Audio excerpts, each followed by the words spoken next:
Tonight's guest is the widow of one of the most legendary figures in the history of American music, Jerry Lee Lewis, the Killer from Faraday, Louisiana.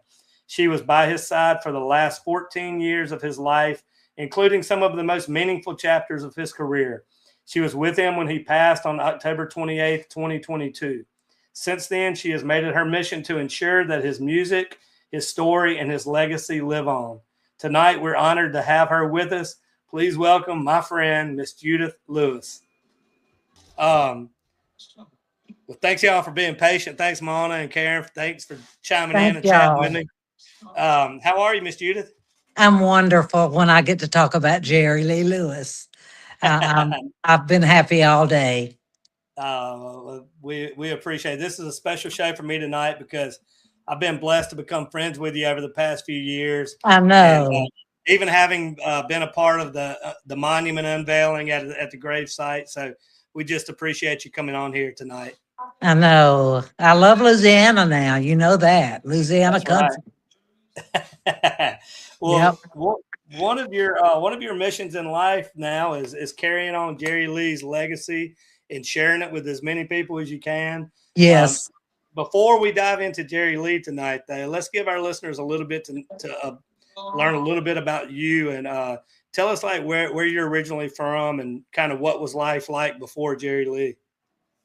I'm from the Mississippi Delta. And I always tell people we grew up the same way. We had the same parenting. Our parents were just alike. Our daddy just moved a lot. But my daddy was a sharecropper, and he actually did more cotton bales per acre than anybody in Mississippi. So he was very good at that. And my older brothers took care of me. I was cheerleader and all kind of things in high school. I ran track, and we won the our division in track. And I played basketball. And so when I turned 18, I went on to play professional with the All American Redheads. They're no longer in business because um, the scholarships took all the girls that were eligible for the All American Redheads. So when that happened, then Mr. Moore just didn't have the Redheads anymore. But they started in 1936 and ended in the 80s, I think. I played in 71 to 72. Wow, I didn't know that. You didn't know Yeah, I was a redhead. I didn't know I that. traveled all over the United States, Mexico, and Canada. Well, now I Yeah. know not to play you in basketball. Yeah, I got to get back in shape though. I had that accident with my hip. So I had to Yeah. stay. I couldn't do Jerry for 2 months. I had to recover from hip replacement. But God has got me through this and Jerry's spirit. And I started helping his legacy and getting his legacy out there about 2 months after he passed away. So I've been doing it going on 3 years. Yeah, you're doing a wonderful job at it. So tell us a little bit about how you guys met and fell in love and all of that good stuff. Well, um, it's not a real happy beginning because he was very, very sick with pneumonia and shingles. And Mm, I was selected by the Brown family to go help take care of him. And he was so sick. And Phoebe, his daughter, was sick also. The caretakers had left. And so I took care of both of them for um, about about 3 weeks. She got well, but his was ongoing with his double pneumonia and shingles. So I'll get through that, and then we started talking um, way into the night. And I didn't live with him. I lived in the apartment. We called it the mini house next door, and I would take care of his breakfast and take care of his um, problems because he was on some heavy drug medication. hmm And I took him to the doctor, and he got off of most of that and got on some more, but they just still continued to give him that. And then he decided on his own to get off of everything, and it was wonderful. But we didn't even get serious or fall in love for about a year, and I was taking care of his shingles, and I would be real close to kissing him, but I never did. I never made a move, and he never made a move. So, the talks of our family and the way that we grew up, and the way he wanted to please his fans, he said he never got to do that, and so he went on the Facebook and Instagram and talked to his fans about once a month or every 3 or 4 months, depending. And he would say, I think it's time to talk to my fans. So, anyway, we fought it and fought it and fought it. And um, we knew what was happening. And that's what happened. Neither one of us were going to get married. And I have to drink a lot of water when I talk because I Yeah. only have my dog and Jerry Spirit at the graveside to talk to and his fans. So So, I'm, uh, I'm well, laughing. well, people know Jerry Lee Lewis, the performer, and it's wild and fiery, and he's just a larger than life character. But you knew Jerry Lewis, the man, the husband, the person at home. How would A you describe? wonderful, wonderful, wonderful, wonderful man. How would you I don't. describe him? How he was away from the stage? Real mellow, real loving to me. Of course, we were married, and he was getting older, and I said, "Are you sure you don't want to retire?" Because I'm not. I wasn't in the music business, and I think he liked that. And I didn't want him to. I wanted him to get well. So he said, "Well, since I've fallen in love with you and I married you, I want to show you what I can do." So he went on in his 70s and me in my 60s and had sellouts all over the United States. And it Wow. was just a wonderful, wonderful time for me. I'm still in grief. The only relief I get, Ronnie, and you Louisiana people, are being with his fans. They have made my life complete. And I go to the cemetery when I can, and I take care of the little dog, and I travel all over to promote his legacy and what kind of man he was, and that I had him like he was when he was 15 when he married Dorothy, his first wife. He had a great first wife and a great last one. And we don't worry. We don't worry about what's in between because those people are still out there trying to slander him, and I'm going to tell the truth about it pretty soon when they get my documentary done. I know everything about him. He confided everything into me. Um, I went all over Faraday. I don't know a lot about Natchez. I'm just learning about it, and that Mm. he played down under in Natchez. And so I get off the subject a lot when I talk about him. So you got to ask me some more questions. So, so I've read that we've talked in the past, and you said that he really got deep in his faith later in life, and you told me that in the past. But what do you think that transformation into a closer relationship with God meant to him as he got older? Well, I want to tell you and the Louisiana people and anybody that's listening to this podcast, he never lost his love of God and his acceptance of Jesus Christ. He just went off on the wrong path for quite a Mm. while. He had no support. He was in and out of marriages, and he was stolen from all of his life. And still to this day, everybody thinks I got a lot of money when he passed away. I didn't, because they came out of the woodwork trying to get what little bit I had left. And I had to end up having an attorney for 2 or 3 years. And I'm okay because I'm Mrs. Jerry Lee Lewis. I'm Mrs. Killer, and I'm strong in my faith. But getting back to his faith, I don't know how to describe it, but he never said an ugly word or a cuss word to me after ever. And he complimented me, and I complimented him, and we never had a cross moment. You know, if I wasn't, if I didn't think I looked real good, I would say, uh, I'm not sure of that. And he said, well, you've got time to go change your outfit. But he never would ever cut me down or be ugly all those 14 years. It lasted Yeah, until he took his last breath. And yeah, I've just got a lot to say, and I ramble on because there's so much that he gave to me through God.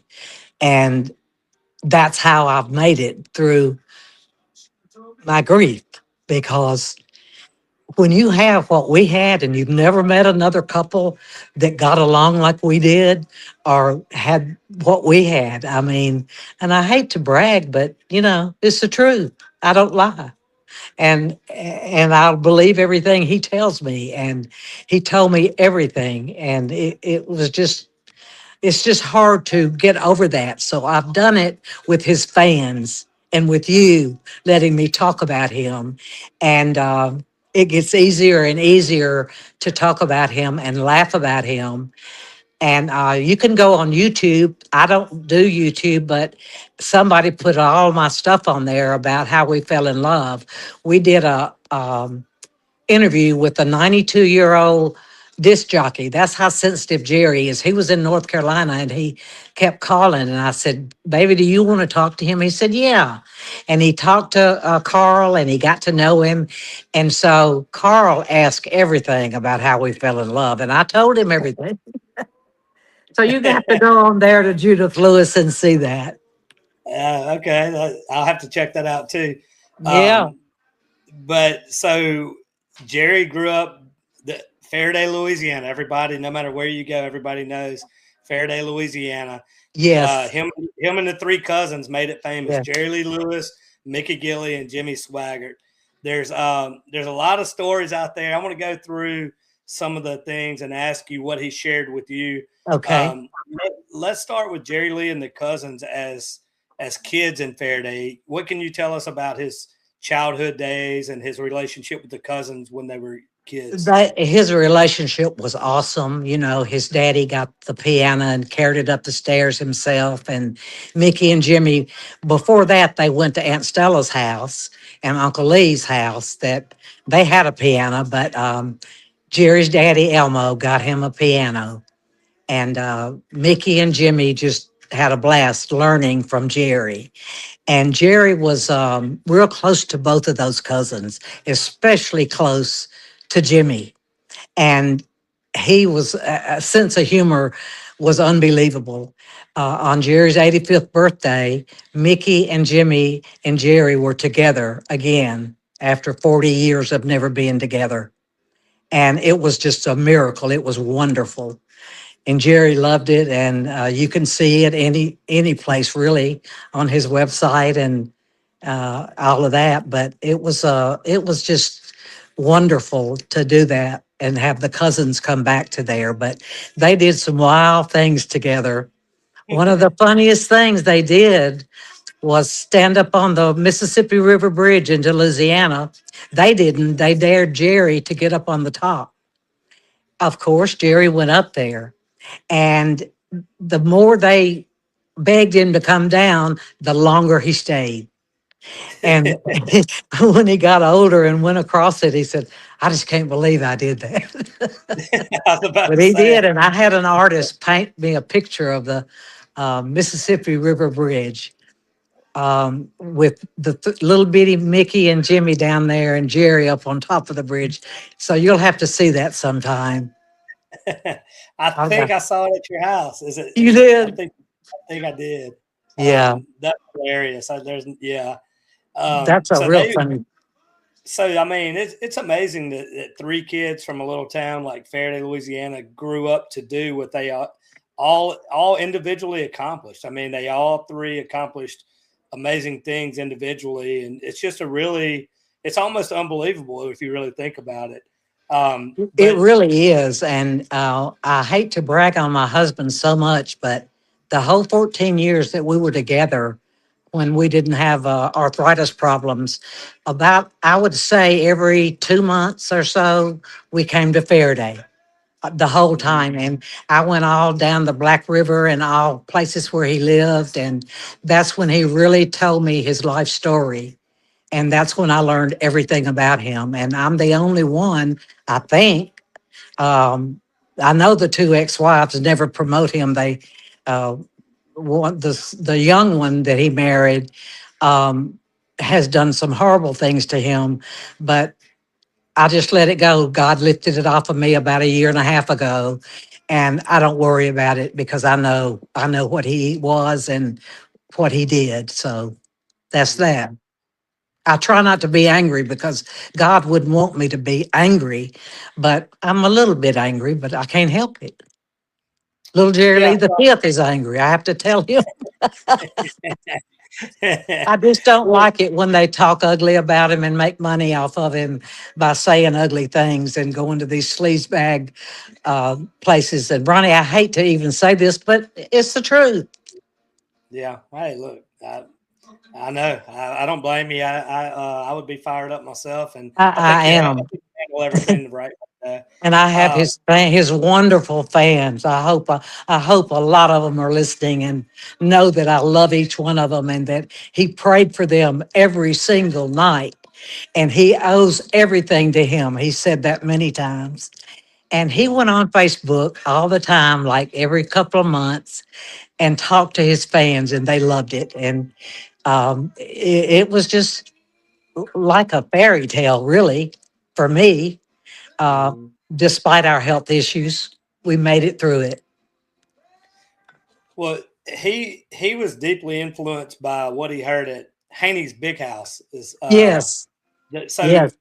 for those that don't know, that's a little juke joints across the tracks in Faraday where he would sneak in and listen to blues. And did he talk much about that time of his life? Did he tell you much about that? Oh, yeah, he did, especially on his 85th. Him and Jimmy, we were in the car with Jimmy, taking him over to the ranch, and I held up a rock and roll T-shirt. I said, "Come on, Jimmy, I know you'll wear this T-shirt." We could joke like that, you know. And sure enough, after the funeral, Jacob Tolliver saw Jimmy over at the church, and Jimmy sat down, and Jacob has it on tape and played a little bit of rock and roll. It was awesome. Wow, that's But amazing. that's the kind of stories he had. He doesn't have as many about Mickey because Mickey moved away and kind of claimed Texas and Branson as his where he's from. Hmm. And as far as where Jerry's buried, he always wanted to be in the Calhoun Cemetery. And Sherry McMahon runs it now still. That's where you went, and we unveiled the monument. Yeah.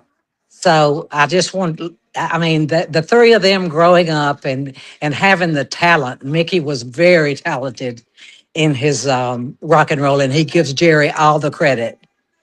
And he was in pretty bad health, but he kept going even after. Hmm. Did Jimmy didn't sneak over to the across the tracks to listen to that blues, did he? Yes, he did. Yeah, Jerry had to have a partner. They did all kind of stuff. They did all kind of stuff, and I hope How the do you think? man's How do I you hope think the man's Faraday? not still living that they stole the railroad ties from because he was selling them for 20, I think $20, and Jimmy and Jerry stole a railroad tie, and a week later they took it back to the guy and sold it to him. How do you? Oh, it's just all kind of stories I heard from Jimmy and Jerry, and they would laugh until the tears would come out their eyes. And it's just that's the same way Chris Christopherson laughed with Jerry. Jerry would be just real somber, and he could say things, and I would crack up laughing always, and he'd just keep a straight face. But he was a bundle of comic stuff, and I just can't say enough about it. It was like an angel on earth for me, and he said I was his angel on earth. So he picked out uh, the cemetery, the monument, and all of that. So he just wanted that, and then he's got a big bronze thing at in South Haven because the mayor knew what Jerry did for that town. They've got an amphitheater. Jerry played for free for 2 or 3, I think 2 or 3 years. He would do concerts and not Wow. charge. And so Jerry was still living, and the mayor came over to the house, and Jerry picked out the picture he wanted the monument made out of. It's solid brass, and it's guaranteed for 100 years. And it's displayed at the square in South Haven. And Memphis never did anything for him, but they loved him. It was always a sellout. But Elvis was the dominant star there. But Jerry was where it's at. He and Elvis were real good friends. I want to clarify that. But Hmm. he was real good friends with Fats Domino and Little Richard, and it was just amazing. They're in the Smithsonian. I was there in New Orleans when they filmed it, so it was all of them. Chuck Berry, Fats Domino, Little Richard, and Jerry were all sitting in a row, and Mm. they recorded it. It's in the historical place in Washington. Wow. So I got to be with all of that and learn the history of how close he was to those guys. He was real close to Fats and all three of them, just extremely close. There was no jealousy. He thought that uh, Chuck Berry was the smartest man he had ever met. He could write a song in like 2 or 3 minutes, and Jerry would be sitting by him on the plane or on in the car. Jerry didn't help him with the songs, but he always plays a lot of his songs, and Fats would cook for him because Fats made it big before Jerry did, and he always had Jerry on his show and helped him any way he could. It was just the kind of man Jerry was. He was a wonderful person, and I just cannot stand anybody to talk about him ugly now and not talk about his music. But I'm okay with it. I know that people are going to do what they're going to do, and it's very few. You can't worry about you can't worry about people. You just got to do what you do and keep doing what you're doing, and I know that's amazing. he loved Louisiana people. He loved Louisiana and Faraday, and he loved I was Natchez. I was going to say, so how do you think Faraday shaped him? I mean, like because it seemed like he always mentioned Faraday and always had that relationship. So how do you think that area shaped him as into who he was?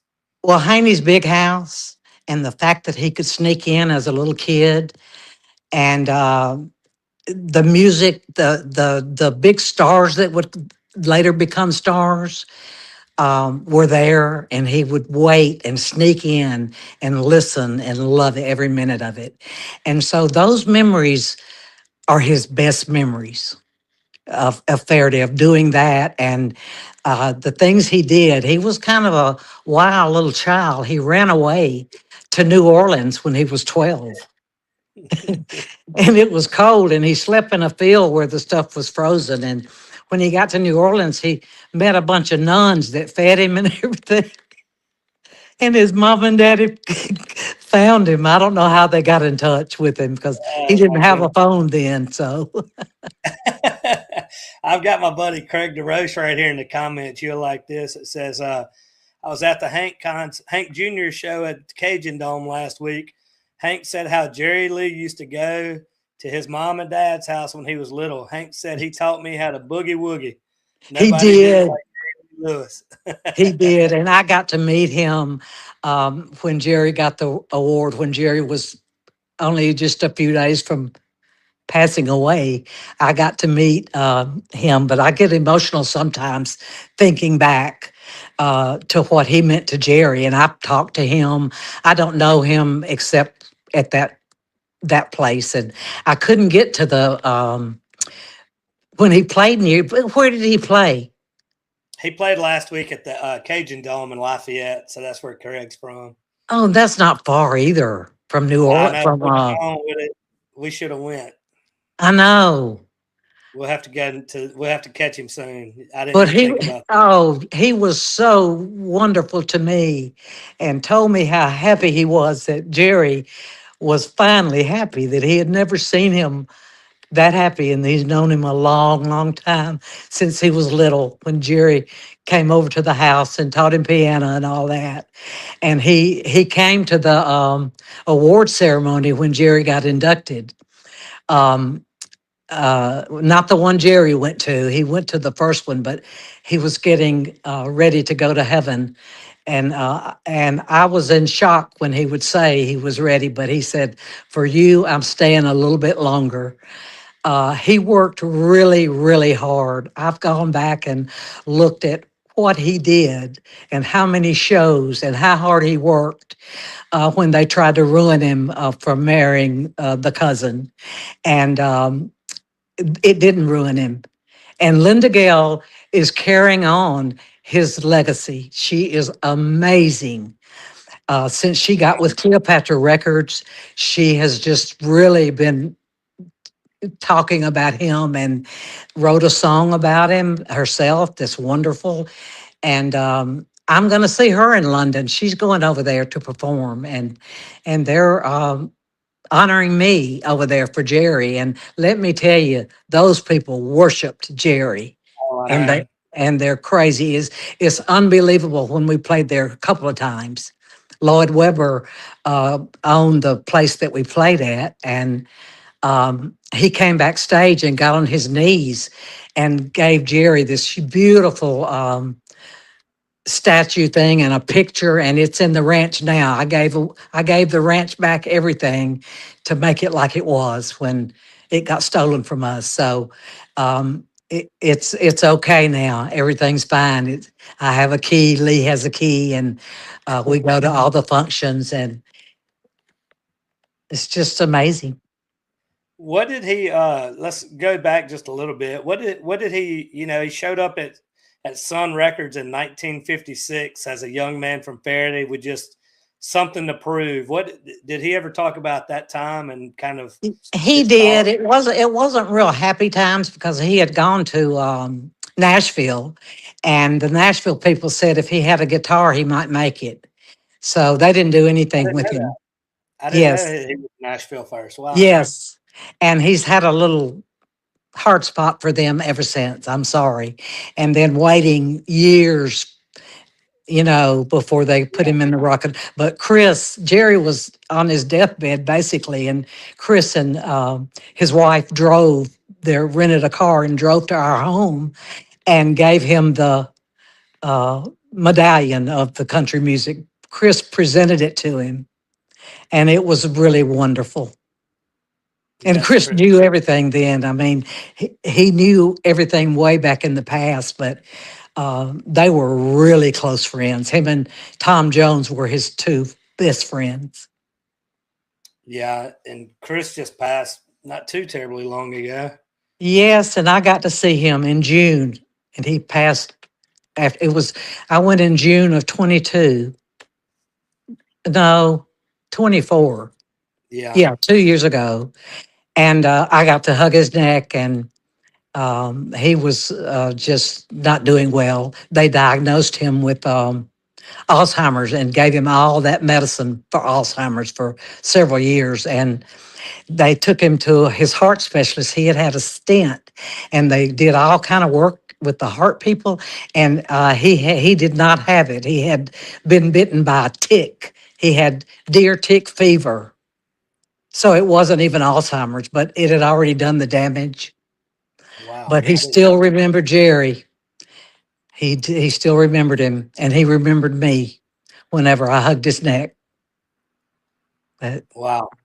Um, so in the I think it was in 1960, if I'm not mistaken. So Jerry Lee really kind of dove into the country, kind of reinvented himself as a country artist almost. yeah, Um, some of my favorites, like "What Made Milwaukee Famous," I've shared that with you before. I love yes. that one. I was curious, how do you think he enjoyed the country part of his career versus the rock and roll?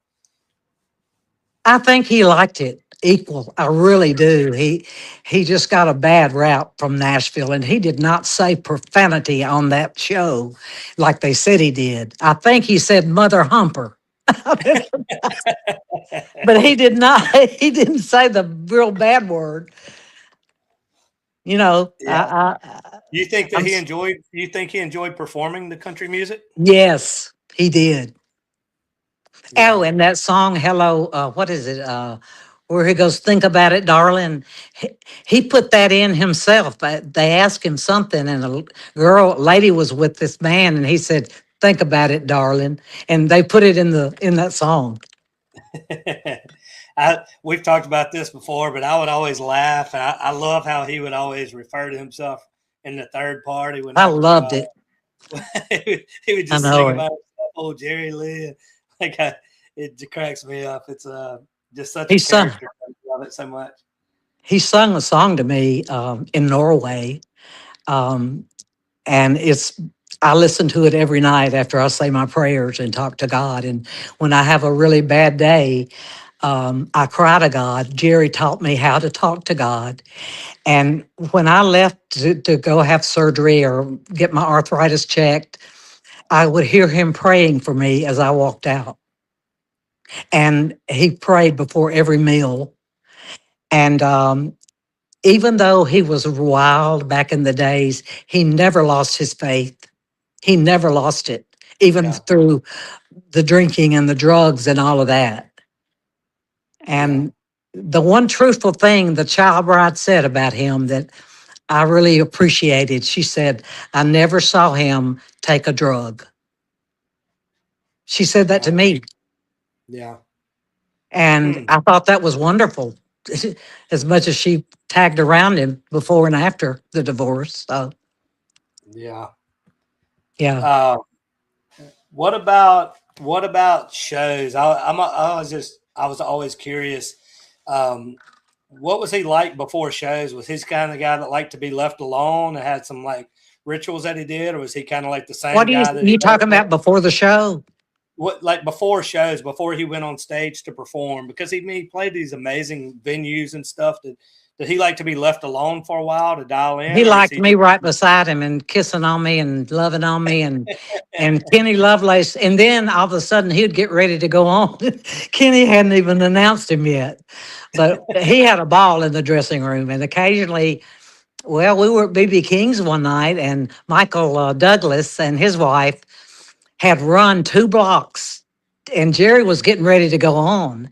And he doesn't do it for many people, but he held going on stage for Michael Douglas, and Michael was like a little kid.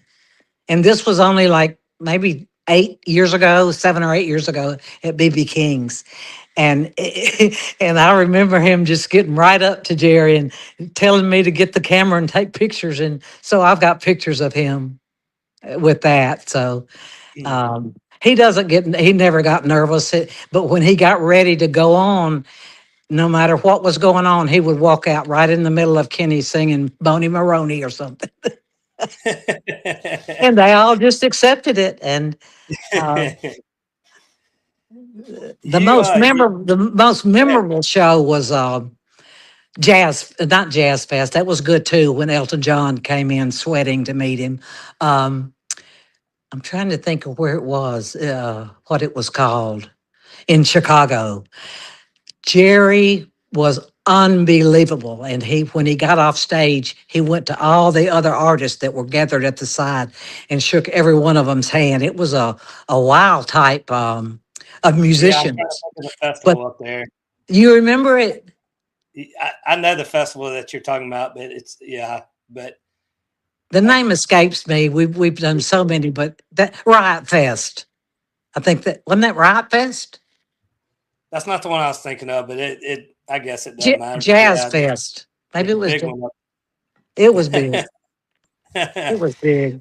So We, I spent 14 years, um, and 3 years after he passed away, fighting demons of that tried to get anything that he had and lawsuits. It was horrible, but God blessed me. I didn't have to. get just use my IRA account and a couple of others to pay them off, and it was just it was horrible on me to try to mourn for my husband and deal with that. But God came through for me, and I just believe it hadn't been for Jerry, and I felt his spirit with me, driving me to deal with those people while I was trying to mourn for him. They treated me awful. Doesn't matter anymore. It doesn't. It really Yeah, doesn't. I know I know it's hard, but I don't want you to focus on them. I want you to I'm focus not. on the I'm good not. stuff. I'm That's not. right. That's um, you're too sweet to worry about all those. Well, So I know, but I'm having to get ready to, blow the media up with what I've got to say. If nobody yeah. wants to believe it, they cannot believe it. I don't care, but I'm compelled to get it out, and I will get it out. That's the only thing that I haven't got out, that, and I can't help it. I don't want to hurt anybody. Hmm. I don't want to hurt her, and I forgave her. I forgave the demons in my life that hurt me because I don't want to go to hell. And Jerry was a big believer in forgiveness. Hmm. And he just was. And I can't say enough about him. I mean, he witnessed during the shows that I was with him, and he witnessed when I wasn't there. I got lots of letters because nobody opened his fan mail till I was there. They barely opened his fan mail, and it was stacked up 10 feet deep. It was unreal. It took me a year to get his place livable, but enough of that. The good things were really better than any of that. Well, But we've I owe it to his fans, the Louisiana people, and his sister, Linda Gale, that's carrying on his legacy. Unbelievable. Her husband had cancer 4 or 5 years ago, and she still is just like Jerry when she gets on stage. She just turns 35 again, and she's getting she's on up there amazing. like me. She's amazing. You mentioned Elvis a little bit earlier, and Jerry Lee, and he knew Elvis in a private way that most people probably never had the chance to know Elvis. How do you think that their relationship was It was behind good. closed doors? It was good. Elvis came to him quite a bit for advice because despite what that movie made Jerry look bad, he hated that movie, Great Balls of Fire, because they made him like a comic character. But he Mhm. wasn't. He was a genius. He was a genius in songwriting, and he said he just got tired of writing songs because he'd rather be out there playing the ones that he knew. He had some awesome Louisiana sayings and those kind of things. But Elvis actually called him a couple of days before he died, and Jerry was on tour, and he couldn't go be there. And he still, to the day he passed away, regretted not being there for Elvis because he always was, and people never knew. They always wanted to act like they were not friends, but they were. They were very good friends. Yeah. What about you mentioned some of the people earlier, the Johnny Cash, the Fats Domino, the Chuck Berry, Little Richard, so many. So I think we've talked before about Mick Jagger. Oh yeah. What was it like from your perspective to see all of these just huge superstars and their respect and admiration that they had for Jerry Lee? I loved it. We were invited to the Rock and Roll Hall of Fame as guests about 8 years ago, and the Beatles that are still living and their spouses, the widow of George Harrison, sat by me, but they fought who was going to sit at the main table with Jerry, and they all sat at his table, and all the people that were being inducted came over. And funny things happened. Jerry dropped his gold tip cane and it landed underneath the table. And I said, Paul, will you get Jerry's cane? And he was sitting by Yoko. And so he got her to trade places and he never went back to that place. He stayed by Jerry the whole time and whispered in his ear. And so when we got back to the hotel, I said, "What was he saying to you?" And he said, "He was just telling me the songs that inspired him that I did, you know." And That's amazing. John Lennon kissed his feet. You know that, don't you? You told me that. That's amazing. So how did that happen? I don't really know. Jerry just told me he was in London, and I don't know if he came backstage or what. And Jerry said, "You don't have to do that." I mean,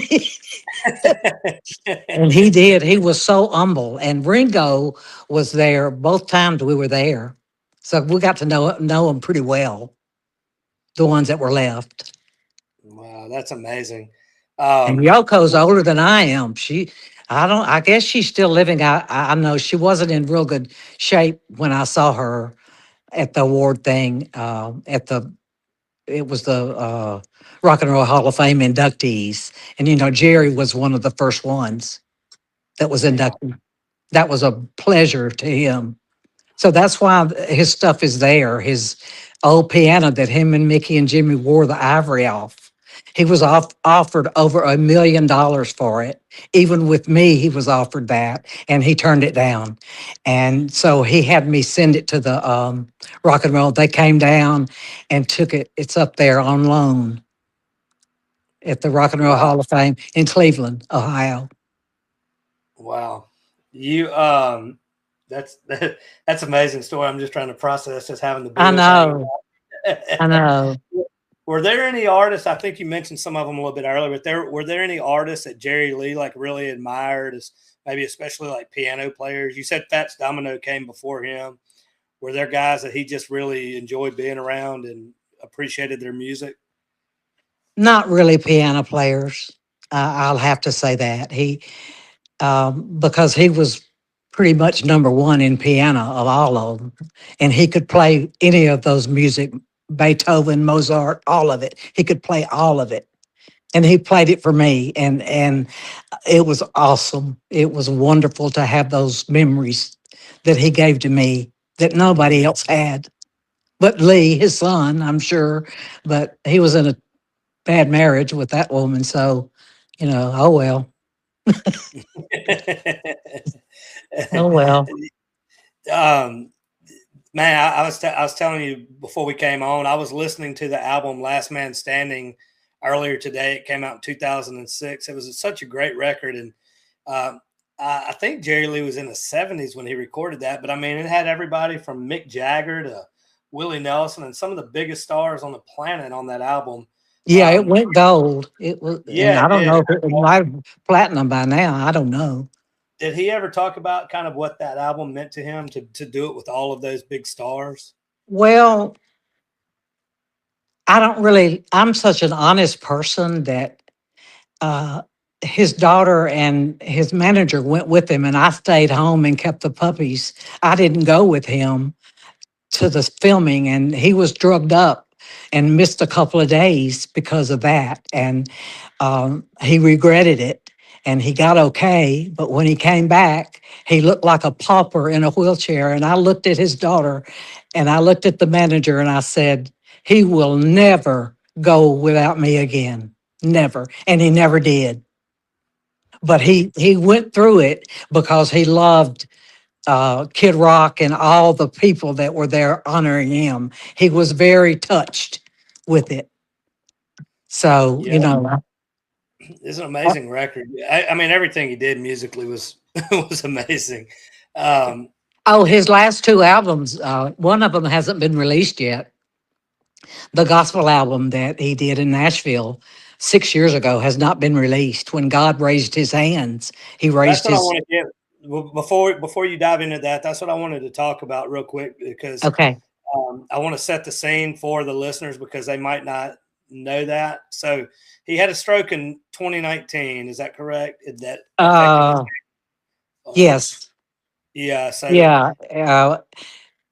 so he had a Yeah, stroke and because it it was affected 20, it was his hand. 2020 when we did the album So then after you his take him stroke. to Nashville to, and he's doing the gospel album. Um, and from my Yeah. understanding, take it from here. But he was just going to sing the album and not play because of the stroke. Is Exactly. And because he okay? looked at me and he said, "Baby, did you tell T Bone that I wasn't going to play?" I said, "Yes, I did, baby. But the only seat they have for you is at the piano. And you can't sit out here." Everybody was ready. All the girls, the backup singers, James Burton, Kenny Lovelace, and everybody was in their position. And it was set up like Sun Studio. And he said, "Okay, I'll go sit at the piano." Well, Jacob Tolliver and Eric and all the people, Kenny Lovelace, all the band members saw this and witnessed it. When the first gospel song was sung, he raised up both his hands and played the whole album with both his hands and never did it again. Wow. That's Isn't great. that just a miracle? It is a miracle. Yeah, Nobody it can is. tell me that they don't believe in miracles because I do. I So do. he just after the stroke just played for the last time right there. Yes. Mm. Well, that wasn't his last time. 4 months before he passed away, Jimmy called him. Did you know that? Have you Didn't know heard that. of? No, I did not. I did not know that story. That's the boys from Faraday. It's an awesome, awesome album. And Jimmy knew that Jerry wanted to do a gospel song. They've known it for 25 or 30 years. And with their schedules, they could never get together. J- Jimmy called and he didn't think that Jerry would even be able to do it, but he said, "I'm going to send a plane for y'all and y'all come down." So we stayed a week and Jacob Tolliver came and played the piano in the background of a lot of it. But Jerry played with his left hand with me sitting beside him in a chair, and he loved it. And that album was just, it was wonderful and it's still out there available. It just keeps on selling because it was Jerry's wish that he did two recordings after his stroke. So I think that's a miracle in itself. That Because is a miracle. his voice, it changed a little bit. I noticed it, but most of the time it was fine. He could speak and everything, and he was just really religious on his exercising that right side and doing his leg presses and his arms. Unbelievable discipline to get ready, to get his body back ready. But he just Wow. had arthritis real bad, and I had to be away a couple of times with arthritis, but that didn't bother our love or anything like that. We still had it, and right up until he woke up, right before he passed away, he woke up and held me and kissed me and told me he loved me with all of his heart and soul, as plain as day. And I've never told anybody that, but somehow I can laugh about him and cry at the same time because nobody wants to hear that I'm still grieving. Not my family. They don't want to hear it, but I go to the cemetery and I'll talk to little Jerry Lee because he went in mourning too, his puppy, and he's asleep now. He knows that I'm busy.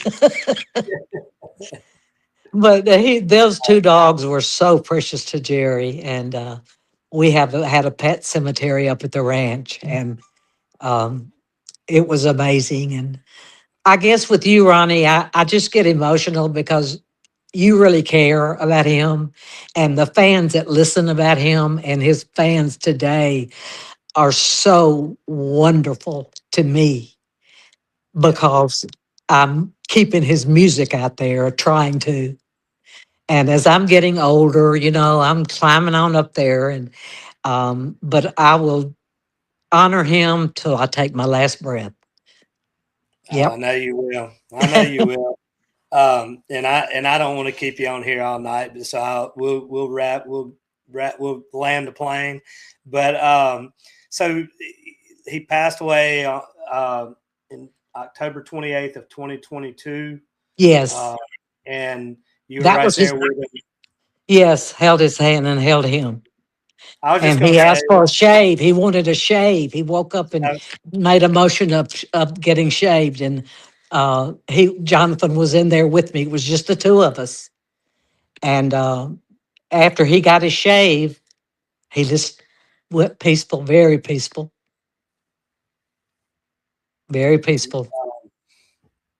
Yeah. And he was ready. I know he was ready. He told me. Peace. So I can talk about that with joy because I know he was ready. It wasn't like, I mean, I was devastated because I wasn't ready because I'd never had that type of love. And he had never had the type of love that I gave him, except with Dorothy when he was 15 or 16. But they were just kids. They were kids, but she never said anything bad about him her whole life. She only passed away a few years ago. And I got to know her. We weren't buddies, but I didn't meet her and talk with her. And she was so precious about him and about his faith and everything. So I can talk about that without crying because I'm glad he had that. And I'm glad we had what we had in the last days. Yeah. What I know that you maybe took a little criticism, so I want to give you a chance to speak on this as we wrap it up. But he's buried in Faraday, Louisiana, at the family cemetery, like you mentioned. You've held firm that's what he wanted to do and all of that. So talk about that decision and what it has meant to kind of honor his wishes on that. Can you still hear me okay? I can. Okay. Well, of course, they dogged me out because he wanted Faraday. And they wanted him to be in a big place like the big place in Natchez or Valdez. They have a real big place. And said no. He wanted Faraday, and he says it a lot when he's touring. Way before he married me, he said, "I want to be buried in the family cemetery, right out of Faraday, Louisiana." And he says it very plain. And I just caught a lot of flack, and I caught a lot of flack because I gave him his monument. I did everything he wanted, everything. I got him Well, his pickup that he wanted. the monument's beautiful, and I was honored to share that moment with you. I And some know. fans came in. And what does it mean to you to have that monument out there for him? Well, that's why I moved to Natchez where we got married. So I would be near where his resting place was. And it's really hard on me to live by myself, but I go there all the time and I take little Jerry Lee the fifth. And I took both of the puppies regularly till I got my arthritis got kind of bad, but I can still walk. I use his gold tip cane and I walk proudly to talk about him and I'm very strong. But when you really love Jerry like you do and care about his legacy and his fans, I do get emotional because that's what meant the most to him. And I pray for them every single night, every single night, every single one of Jerry Lee Lewis's fans all over the world. I, I know you do, and I know you mean that. I know you're genuine about it. So, Oh, yeah. I uh, don't lie. just, I just a don't couple lie more. because, Go go ahead. Go ahead. ahead. I'm sorry. No, I was just going to say, when you tell the truth, you don't have to make up anything, you know? That's right. Well, Yes. you talked about his relationships with the cousins and everything. So as because I they've all forgot. passed now. So as they got older, how do you think that relationship? How do you think their relationship was at the end It was for wonderful. It really was. Mickey and his new wife came, Cindy. She is just awesome for him. They came to visit us several times, even after Jerry had his stroke. And Mickey was a survivor as well. He went through a terrible time uh, when he fell down the stairs. Jerry said he was too tight. He probably had every dime he ever made to hire somebody to move that couch. He said he never should have done that. Just drop my water bottle, but that's okay. Yeah. Well, we're gonna like I said, we're gonna land the plane and let you wrap up Okay. and get on with your night. But I'm Well, I really just want glad. to tell the fans that listen how much they really mean to me since he's gone. and how much it does for me. And that's kind of selfish, but I can't help it. I love them because they give me strength, and you give me strength, Ronnie, for asking me to talk about him. And the people that invite me, I don't charge to speak all over the world, and it just brings joy to me, and it helps my grief because you just don't get over it. But I want to thank you for that. I want to thank your company for allowing me the pleasure of talking about my husband and just letting me relate to you what kind of man he was, and the fact that he went off the tracks a little bit, but he never lost his faith in God. Yeah. Even back at Sun Records and back in those days when he would argue with Sam Phillips, and Sam wouldn't give him his money because he told him, he said, Sam, where's all my money? And he said, well, I can't give it to you. You just spend it. So there you go. They still owe us, but they're doing good now. They're doing very good. Yep, they're going to sponsor me. Sun Records got bought out, Cleopatra Records, and the new company went together to promote Jerry and me. So I'm glad. I'm glad for you. I'm looking at the comments real quick before we get out. Karen Okay, let says, me hear them. I can't see them. Karen said, so enjoyed this interview. Thank you, Miss Judith. Karen tunes in every week. She's an amazing person, and she loves supporting the artists. Bubba Ploche says, we love you both. And then Bubba said a minute ago that he said, my mother-in-law is a Lamprich and grew up with Jerry and Jimmy. So I don't Oh, know. I don't know that last name, but no telling. there's no telling. There's really Yeah, no telling. But I but wanted to promote Linda Gale too because she loved him. And there's a picture of her on Facebook when she was little, like 11 years old. I think she went on tour with him when she was 12 or 13. I'll have to ask her. We talk every day or so, or text. So we got to pray for her husband. He's going to have surgery pretty soon, and just say a prayer for him and for her because she keeps going, and she's older than me, and I'm old. So we'll have to get her on the show sometime before too I long. know that would be Yeah, great.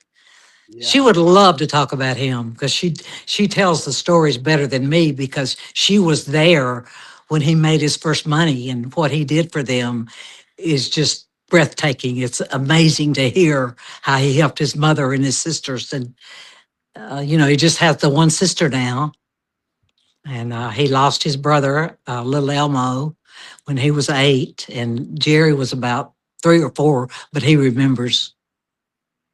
yeah. Well, we appreciate you coming in tonight. We're glad that you're finding ways to get out and keep going and to spread the word and to keep the legacy rocking and rolling. I'm And trying my best. it's a good way to deal with that grief, and it's a good powerful way to do that. And I'm right here. I'm not far from you, so you know that. So just let me know if you need anything, and just give me a call or text or whatever. And I'm here. You know I'll I'm here. catch you in between. I'll catch you in between. You are very busy, and I always hate to bother someone that's that busy. I'm never too busy for you. I promise. Don't ever think that.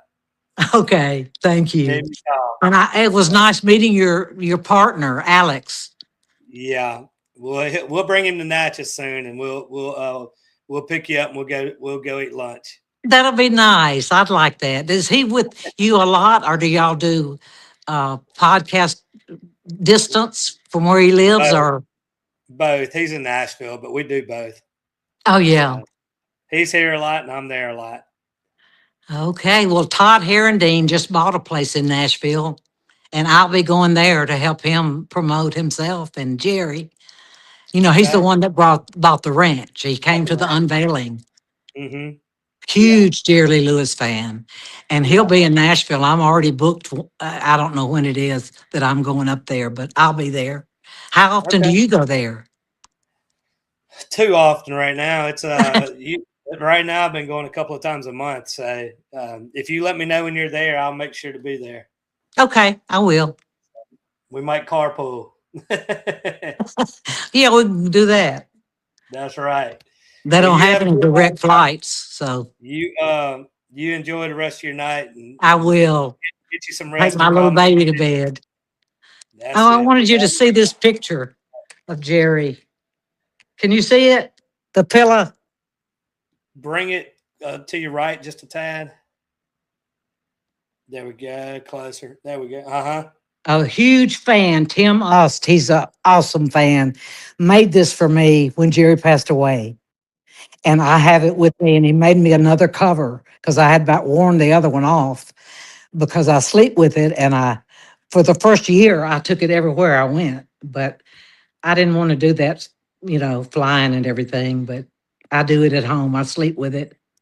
And little Jerry Lee licks it, so I have to be careful. But isn't it a great picture of him? It is a great picture. That is. I love it. Thank you, all of Louisiana fans and any other fans that are listening to this pod. Forgive me for getting emotional, but I can't help it. I loved him.